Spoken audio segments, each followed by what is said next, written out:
لقد كان في قصصهم عبرة لأولي الألباب.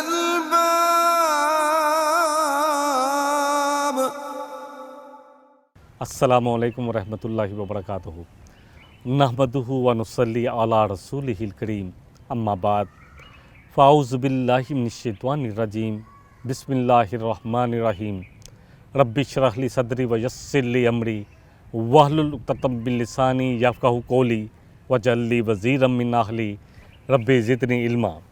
داؤد علیہ السلام پر بات کی ہم نے پچھلی اپنی قسط میں 111 نمبر میں۔ داؤد علیہ السلام بڑی زبردست پرسنالٹی کے مالک، بڑے بہادر، اور پھر اللہ نے آپ کو بادشاہت عطا فرمائی، آپ کو حکمت کی باتیں سکھائیں، آپ کو نبوت سے سرفراز کیا، آپ کو زبور عطا کی گئی، آپ کو بڑی خوبصورت لہجہ زبان عطا کی گئی۔ آپ جب اللہ کی لیے اللہ کی کتاب کی تلاوت کرتے، کیا پرند کیا چرند ہر چیز شامل ہو جاتی آپ کے ساتھ۔ شروع کرتے ہیں آج کی قسط۔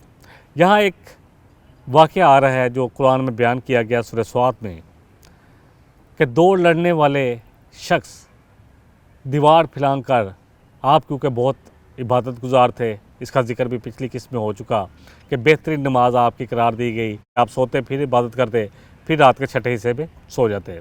بہرحال آپ علیہ السلام کے بارے میں ایک جو واقعہ آتا ہے قرآن میں سورہ صاد میں، اللہ سبحانہ و تعالیٰ فرما رہے ہیں وَهَلْ أَتَاكَ نَبَأُ الْخَصْمِ، کہ کیا آپ تک اے نبی رحمت صلی اللہ علیہ وسلم دو جگڑنے والوں کی خبر پہنچی ہے؟ اِذْ تَصَوَّرُوا الْمِحْرَابَ، جب وہ پھلانگ کر دیوار محراب میں داخل ہوئے۔ یہ دو کون لوگ تھے؟ یہ دیوار پھلانگ کر کیوں آئے؟ جیسے جیسے ہم انشاءاللہ اس واقعے کو پڑھیں گے تو انشاءاللہ بات ہماری سمجھ میں آئے گی کہ ان کے آنے کا کیا مقصد تھا۔ اللہ فرما رہے کہ دو دیوار پھلانگ کر آپ کے محراب میں داخل ہوئے۔ اس وقت داؤد علیہ السلام عبادت اور ریاضت میں مگن تھے، اللہ کی عبادت کا شوق اتنا تھا اور اتنی کوشش کرتے تھے کہ اکثر اللہ کی عبادت میں لگے رہتے، اللہ کی طرف بڑے پلٹنے والے تھے۔ اور کچھ دن تو ایسے ہوتے کہ آپ گھر والوں کی طرف بھی توجہ نہ دیتے، گھر والا بھی کوئی آپ کی طرف شامل نہ ہوتا، آپ مشغول رہتے عبادت میں۔ اتنی لذت آتی تھی اللہ کی عبادت میں، آپ جب عبادت میں ہوتے تو گھر والے بھی آپ کو ڈسٹرب نہیں کرتے تھے، پریشان نہیں کرتے تھے۔ آپ نے اپنا ایسا وقت اوقات کا نظام سیٹ کر رکھا تھا کہ ان کو پتہ ہوتا تھا کہ یہ آپ کی عبادت کا وقت ہے۔ کہتے ہیں کہ آپ اپنے محراب میں عبادت کر رہے تھے کہ اللہ نے دو بندے بھیج دیے آپ کے پاس، دو لوگ دیوار پھلانگ کر آ گئے۔ انہوں نے آ کر آپ کے سامنے ایک مقدمہ پیش کیا۔ داؤد علیہ السلام کے سامنے کیا مقدمہ رکھا؟ میں اس کو تمہید اس لیے بان رہا ہوں کہ اگلی آیات جب میں پڑھوں گا تو بات بڑی آسانی سے سمجھ میں آ جائے گی۔ کہنے لگے کہ ہمارا ایک مسئلہ ہے، ہم دونوں بھائی ہیں۔ کہنے لگا میرے اس بھائی کے پاس 99 دمبیاں ہیں اور میرے پاس ایک ہے، یہ مجھ پر زبردستی کرتا ہے اور مجھ سے کہتا ہے کہ میری یہ جو ہے یہ دمبی بھی مجھے دے دو تاکہ میری 100 کی تعداد مکمل ہو جائے۔ آپ علیہ السلام نے کہا یہ تیری دمبی اپنی دمبیوں میں ملانے کے لیے تجھ سے جو مانگتا ہے تو بے شک بہت بڑا ظلم ہے۔ یہ وقت آپ کی عبادت کا تھا، نہ کہ عدالت لگانے کا۔ آپ نے اس لیے جلدی سے یہ فیصلہ دے دیا، دوسرے بھائی کی بات ہی نہیں سنی۔ آپ نے صرف مدعی کا بیان سنا اور فیصلہ دے دیا، مدعا علیہ کی بات ہی نہیں سنی۔ قابل غور بات یہ تھی کہ مقدمہ معمولی نوعیت کا تھا، سبھی جانتے ہیں کہ اس کا فیصلہ کیا ہوگا۔ پھر اتنا اہم بھی نہ تھا کہ فریق دیوار پھلانگ کے آئے تھے، صبح بھی آ سکتے تھے۔ چنانچہ داؤد علیہ السلام جان گئے، پھر اچانک ان کو سمجھ میں آ گئی کہ یہ تو اللہ کی طرف سے ایک آزمائش تھی، ان کو آزمایا گیا ہے۔ نبی تھے، حکمت والے تھے، علم والے تھے، بات جلدی سمجھ میں آ گئی۔ یہ اللہ کی طرف سے دو بندے آئے ہیں، یہ کون ہیں اللہ ہی بہتر جانتا ہے، لیکن یہ آپ کا امتحان تھا۔ آپ کو سمجھ میں آ گئی کہ یہ آپ کا آزمایا گیا ہے۔ سورہ صاد میں اب آیت نمبر 22 سے 26 تک اس کی تفصیل آتی ہے۔ اِذْ دَخَلُوا عَلَىٰ دَاوُودَ فَفَزِعَ مِنْهُمْ قَالُوا لَا تَخَفْ، جب وہ داخل ہوئے داؤد علیہ السلام پر، فَفَزِعَ منہم، تو وہ آپ ان سے ڈر گئے، کیونکہ اس طرح ایک دم کوئی دیوار پھلانگ آئے تو انسان سمجھتا ہے کہ شاید کسی دشمنی کے لیے آئے ہیں، حملہ کرنے کے لیے آئے ہیں یا نقصان پہنچانے کے لیے آئے ہیں۔ قالوا لا تخف، اب انہوں نے آگے کہا آپ نہ ڈریے۔ خصمانی بغا بعضنا علی بعض، ایک جھگڑا ہے ہم دونوں کے درمیان اور ایک دوسرے پر سرکشی کر رہا ہے۔ فاحکم بیننا بالحق، آپ ہمارے درمیان حق کے ساتھ فیصلہ فرما دیجئے، انصاف کے ساتھ، عدل کے ساتھ فیصلہ فرما دیجئے، کسی پر کوئی بھی ظلم نہ کیجیے گا، بے انصافی نہ کیجیے گا۔ واہدنا، اور ہمیں ہدایت کیجیے، الی سواء الصراط، سیدھے راستے کی طرف۔ آپ ایک تو ظلم نہ کیجیے گا، انصاف کے ساتھ فیصلہ کیجیے گا، دوسرا آپ نے ہماری رہنمائی بھی فرمانی ہے سیدھے راستے کی طرف، ہمیں بتانا ہے کہ صحیح راستہ کیا ہے۔ اب جو مدعی تھا اس نے اپنا مدعا بیان کیا۔ اللہ اکبر۔ ان ھذا اخی، کہنے لگا یہ میرا بھائی ہے، لہو تسع و تسعون نعجۃ، اس کے پاس 90 + 9 99 دمبیاں ہیں اور میرے پاس صرف ایک ہی دمبی ہے۔ فقال اکفلنیھا، کہتا ہے کہ اس کو بھی میری کفالت میں دے دو، مجھے دے دو۔ وعزنی فی الخطاب، اور یہ کہتا ہے کہ یہ دمبی بھی مجھے دے دو، اور یہ بات میں مجھ سے سبقت لے جاتا ہے، یہ بات میں مجھ سے آگے ہے، یعنی اس کا خطاب بیان کرنا بڑا زبردست ہے، اس کے زیادہ قوت والی بات کرتا ہے، زیادہ قوت والی بات ہے اس کی بات، اس کا خطاب مجھ سے زیادہ ہے، بہتر خطاب کرتا ہے، بہتر اپنی بات کو سمجھانے کی کوشش کرتا ہے۔ داؤد علیہ السلام نے یہ بات سنی، وعزنی، اس کو فضیلت ہے، یہ مجھ سے زیادہ فضیلت رکھتا ہے یا مجھ سے زیادہ قوت رکھتا ہے، زیادہ زبردست ہے بات بیان کرنے میں۔ داؤد علیہ السلام نے جیسے یہ بات سنی تو فوراً کہہ دیا کہ یہ تو بڑا ظلم کر رہا ہے، جو تجھ سے تیری دمبی بھی مانگ رہا ہے، الانی آجی، تاکہ اس کو اپنی دمبیوں میں شامل کر لے، اس کے پاس پہلے 99 ہیں، تیری ایک دمبی پر بھی اس نے نظر رکھی ہے کہ اس کو اپنی دمبی میں شامل کر لے۔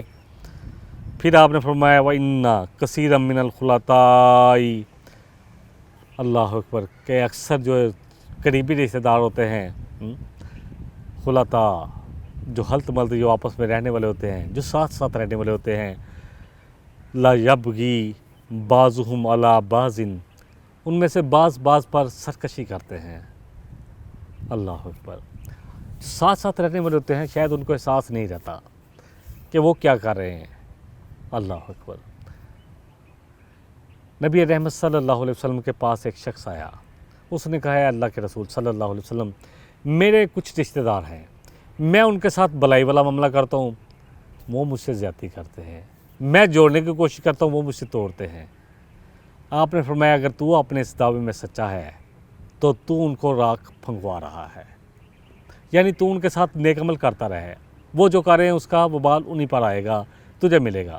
نبی رحمت صلی اللہ علیہ وسلم فرمایا کیا تمہیں اس کام کے بارے میں نہ بتاؤں جو نفل روزے، نفل نماز سے بھی زیادہ افضل ہے؟ فرمایا کیوں نہیں؟ آپس میں دو جو لوگوں کے حالات بگڑے ہوئے ہیں، تعلقات بگڑے ہوئے ہیں، اس کی اصلاح کر دیا کرو۔ نبی رحمت صلی اللہ علیہ وسلم فرمایا ایک صدقہ وہ ہے جو تم کسی کو بھی دیتے ہو، اور ایک صدقہ وہ ہے جو اپنے قریبی رشتہ دار کو، جو آپس میں رہنے والے، مل جلنے والے ہیں، ان کو دیتے ہو، اور وہ صدقے، اس صدقے کے 2 اجر ہیں، ایک رشتہ داری نبھانے کا اور ایک صدقے کا۔ تو رشتہ داروں کے تو بہت حقوق ہیں۔ یہاں پہ ایک دوسرے پر سرکشی کر رہا تھا، جو انہوں نے مقدمہ پیش کیا، تو داؤد علیہ السلام نے فوراً فیصلہ بھی دے دیا، صرف مدعی کی بات سنی، جس پر مدعا علیہ کی بات نہ سنی، جس پر مقدمہ، وہ جس پر چارج شیٹ لگا رہا تھا، بات نہیں سنی، کہہ دیا ہاں یہ بہت ہی بڑا ظلم ہے، اس نے جو تجھ سے تیری دمبی مانگ لی ہے، حالانکہ اس کے پاس پہلے 99 موجود ہیں، یہ تو بہت ظلم ہے، اور اکثر جو مل کے رہنے والے ہیں، جو رشتہ دار ہیں، وہ ایک دوسرے پر اسی طرح ظلم کرتے ہیں، اسی طرح زیادتی کر دیتے ہیں۔ ہاں وہ لوگ جو ایمان والے ہوتے ہیں، جن کا اللہ پر کامل ایمان ہوتا ہے، حقیقی ایمان جس میں اللہ کا تقویٰ ہوتا ہے، حق کی تلقین کرنے والے ہوتے ہیں، اپنے آپ کو جمائے رکھنے والے لوگ، وہ نہیں۔ وَقَلِيلٌ مَّا هُمْ، مگر ان میں بہت کم ہی ہوتے ہیں، کم ہی ہوتے ہیں جو آپس میں رہنے والے ہیں، کیسے لوگ ہوں جو عمل صالح کرنے والوں ہوں، ایمان والے ہوں۔ داؤد علیہ السلام کو فوراً سمجھ میں آ گئی، آیت سجدہ بھی ہے، فوراً سمجھ میں آ گیا کہ یہ تو ان کی آزمائش ہو گئی، کیونکہ آپ بھی زیادہ اللہ کی عبادت میں مشغول ہو گئے، حقوق العباد کی طرف توجہ تھوڑی کم ہوئی، تو فوراً اللہ کی طرف سے، کیونکہ اللہ رسول اور نبیوں کو فوراً ہی جو ہے ان کی تنبیہ بھی کر دیتے ہیں، ان کی اصلاح بھی کر دیتے ہیں، اور فوراً سمجھ بھی آ گئی، علم والے تھے، حکمت والے تھے کہ یہ تو اللہ نے مجھے آزمایا ہے، کہیں میں تو نہیں اپنے گھر والوں کے ساتھ زیادتی کر رہا کہ ان کو وقت کم دے رہا ہوں، یا لوگوں میں انصاف کو چھوڑ کر میں زیادہ اپنے عبادت اور ریاضت میں تو نہیں لگ گیا۔ اللہ اکبر۔ تو فوراً سمجھ میں آ گیا، فاستغفر ربہ، فوراً آپ نے اللہ سے معافی مانگ لی کہ اللہ معاف کر دے، مجھے سمجھ میں آ گئی۔ وخرّا، اور گر پڑے، راکعاً واناب، رکوع کرتے ہوئے سجدے میں، اور اللہ کی طرف پلٹ پڑے، اللہ کی طرف رجوع کر لیا، اللہ سے گر کر آ کر دعائیں مانگنے لگے، استغفار کرنے لگے۔ انشاءاللہ تعالیٰ یہ بات جاری رہے گی، یہ واقعہ ہمارے لیے کیا کیا سبق ہے اس واقعے میں، اس پر مزید بات کریں گے۔ ایک چھوٹا سا وقفہ لے لیتے ہیں۔ لقد كان في قصصهم عبرة لأولي الألباب لقد كان في قصصهم عبرة لأولي الألباب۔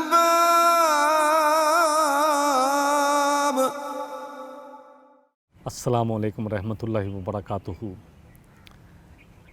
وقفے سے پہلے بات ہو رہی تھی کہ دو جگڑنے والے محراب کی دیوار پھلانگ کر آپ کے محراب میں داخل ہوئے، ایک مقدمہ پیش کیا، ایک نے اپنی بات کہی، آپ نے دوسرے کی بات نہیں سنی، اور اس نے کہا کہ دیکھیں یہ میرے ساتھ زیادتی کر رہا ہے کہ اس کے پاس 99 دمبیاں ہیں، میرے پاس ایک، اور یہ وہ بھی مانگ رہا ہے۔ داؤد علیہ السلام نے فوراً فیصلہ سنا دیا کہ یہ تو بڑا ظلم والی بات ہے، بڑی زیادتی کر رہا ہے، اور اکثر آپس میں جو مل کر رہنے والے ہیں، مل جل کر رہنے والے ہیں، وہ ایک دوسرے پر زیادتی بھی کرتے ہیں۔ لیکن یہ ساری باتیں کرتے کرتے فوراً سمجھ میں آ گیا کہ یہ تو اللہ کی طرف سے آزمائش تھی، یہ جو لوگ آئے یہ کون ہیں، اور یہ فیصلہ صبح بھی آ سکتا تھا، اور یہ کون سی بات ہے، اس کا فیصلہ تو ہر بندہ کر سکتا ہے، اور میں نے دوسرے کی بات بھی نہیں سنی۔ داؤد علیہ السلام اصل میں چاہ رہے تھے کہ فوراً فیصلہ کیا جائے اور ان کو بھیجا جائے اور اپنی عبادت میں دوبارہ مشغول ہوا جائے، لیکن اب سمجھ میں آ گیا کہ یہ تو اللہ کی طرف سے بہت بڑی آزمائش تھی میری۔ فوراً پلٹے، سجدے میں گر پڑے، استغفار شروع۔ اللہ اکبر۔ جن کے رتبے ہیں سوا، ان کی سوا مشکل ہے۔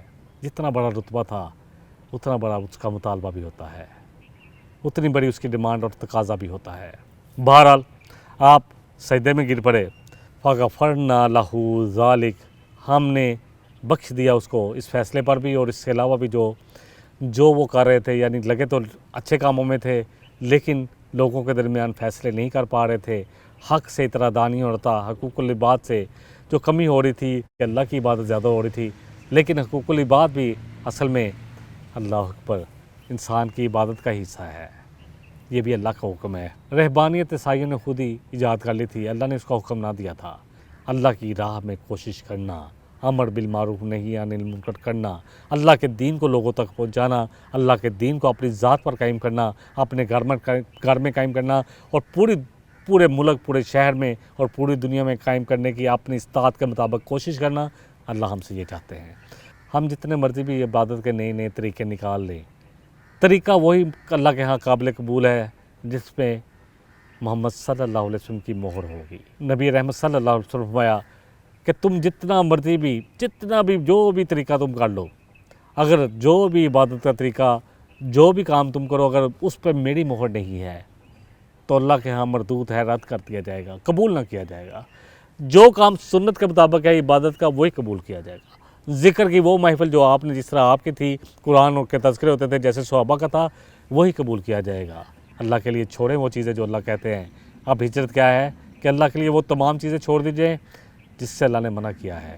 اللہ اور اس کے رسول کی اطاعت، اللہ اور اس کے رسول کی محبت، اللہ کے رسول کی مکمل اتباع، یہ ہے وہ چیز وہ ہے جہاد جو ہمیں اپنے نفس کے ساتھ کرنا ہے۔ بہرحال اصل جہاد تو یہی ہے، اور اصل عبادت بھی یہی ہے کہ اللہ کے دین کے لیے کوشش کرنا، اللہ اور اس کے رسول کی اطاعت کرنا، نبی رحمت صلی اللہ علیہ وسلم کی اتباع کرنا، آپ کی سنت کے مطابق اپنی زندگی کو ڈالنا، استوار کرنا۔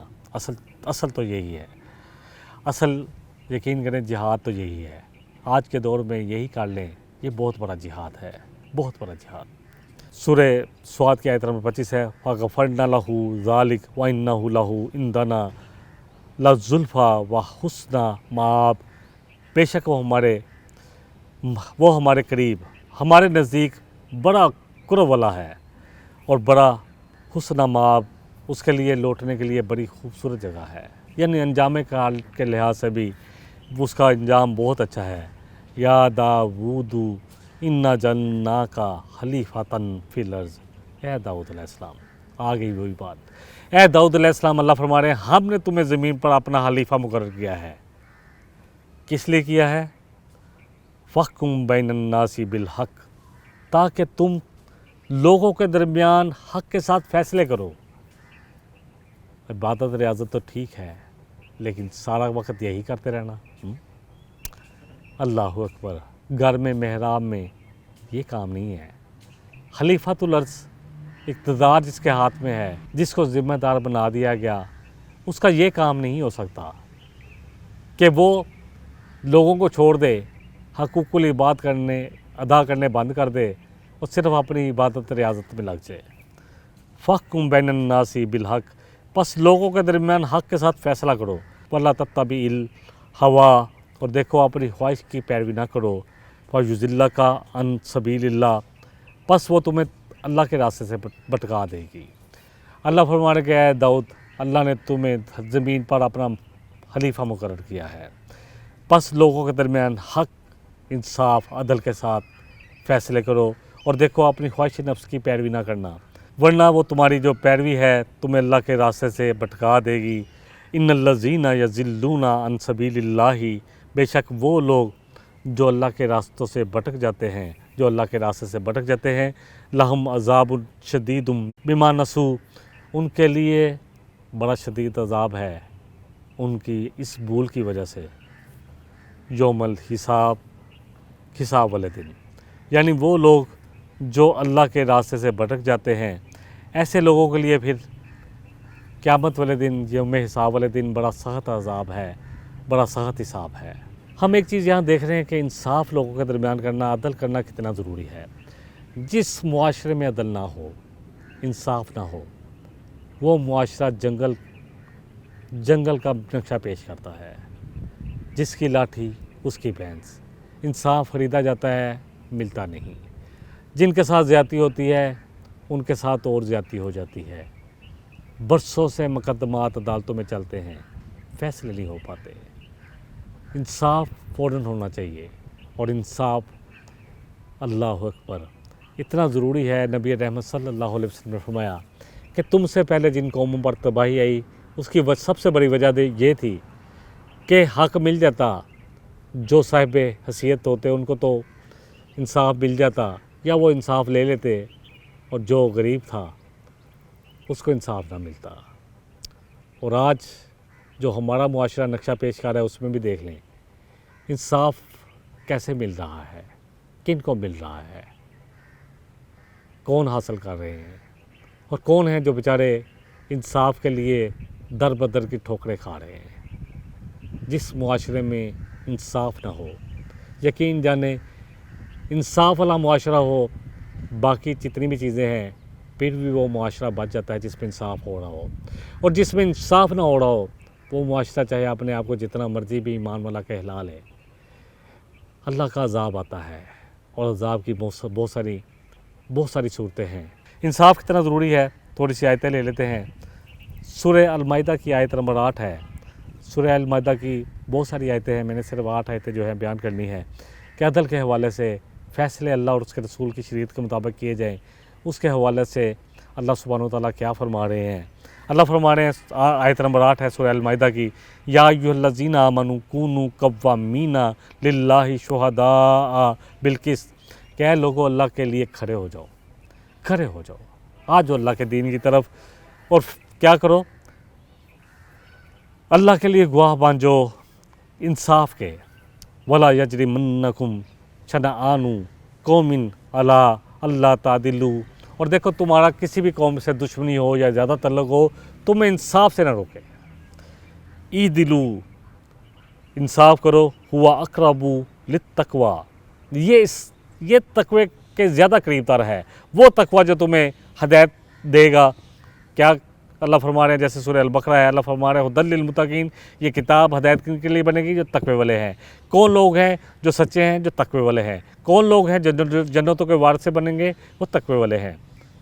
تو تقوی کے لحاظ میں، تقوی میں جو سب سے ٹاپ پرائرٹی چیز ہے وہ عدل انصاف ہے۔ اللہ فرما رہے ہیں اعدلوا، انصاف کرو، اور یہ امر کے سیغے کے ساتھ آ رہا ہے، حکم آ رہا ہے کہ کرو انصاف، ہوا اقرب للتقوی، یہ زیادہ قریب ہے تقوی کے، واتقوا اللہ، ڈرو اللہ سے، ان اللہ خبیر بما تعملون، بے شک اللہ خوب جانتا ہے تمہارے تمام اعمال کو۔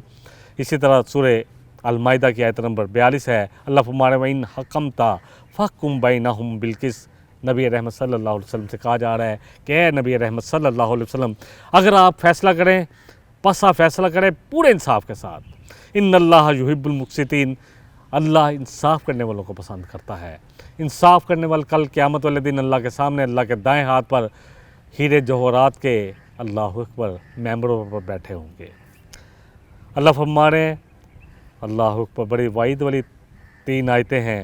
اللہ فرما رہے ہیں کہ وَمَن لَّمْ يَحْكُم بِمَا أَنزَلَ اللَّهُ فَأُولَٰئِكَ هُمُ الْكَافِرُونَ، اور جو نہ فیصلہ کرے، جو نہ فیصلے کریں اللہ کے اتارے ہوئے نظام کے مطابق، اللہ کی شریعت کے مطابق، فَأُولَٰئِكَ هُمُ الْكَافِرُونَ، وہی لوگ تو ہیں جو انکار کرتے ہیں، اللہ کی نہیں مانتے۔ وَمَن لَّمْ يَحْكُم بِمَا أَنزَلَ اللَّهُ فَأُولَٰئِكَ هُمُ الظَّالِمُونَ، اور پھر جو نہ فیصلے کریں اللہ کے اتاری ہوئی شریعت کے مطابق، اللہ کے قرآن کے مطابق، نبی رحمت صلی اللہ علیہ وسلم کے فرمان کے مطابق، بس وہی لوگ تو ہیں جو ظلم کر رہے ہیں، جو ظالم ہیں۔ آیت نمبر 47 میں آتا ہے وَمَن لَّمْ يَحْكُم بِمَا أَنزَلَ اللَّهُ فَأُولَٰئِكَ هُمُ الْفَاسِقُونَ، اور جو نہ فیصلہ کرے اللہ کی اتاری ہوئی شریعت کے مطابق، قرآن اور سنت کے مطابق، وہی لوگ ہیں جو نافرمان ہیں۔ سورہ المائدہ کی آیت نمبر 48 میں وَأَنزَلْنَا إِلَيْكَ الْكِتَابَ بِالْحَقِّ مُصَدِّقًا لِّمَا بَيْنَ يَدَيْهِ مِنَ الْكِتَابِ وَمُهَيْمِنًا عَلَيْهِ فَاحْكُم بَيْنَهُم بِمَا أَنزَلَ اللَّهُ، اے نبی رحمت صلی اللہ علیہ وسلم، ہم نے یہ کتاب قرآن آپ پر حق کے ساتھ نازل فرمایا، جو تصدیق کرتا ہے اپنے سے پہلے کتابوں کی، اور ان پر مانیٹر بھی ہے، پس آپ فیصلے کریں لوگوں کے درمیان، لوگوں کے ساتھ فیصلے کریں اس کتاب کے ساتھ جو ہم نے آپ پر نازل کی ہے، اس کتاب کے ساتھ فیصلے کریں۔ داؤد علیہ السلام نے سب سے پہلے تو جالوت کو قتل کیا، آپ نے اس کے سر پر ایسا وہ جو آپ کے پاس تھا فلاحم یا جو گلیل آپ نے بنائی تھی، ایسا مارا پتھر کہ اس نے پورا اپنا چہرہ ڈھانکا ہوا تھا، تو وہاں نشانہ اتنا زبردست تھا کہ اس کا بیجا پاش ہو گیا۔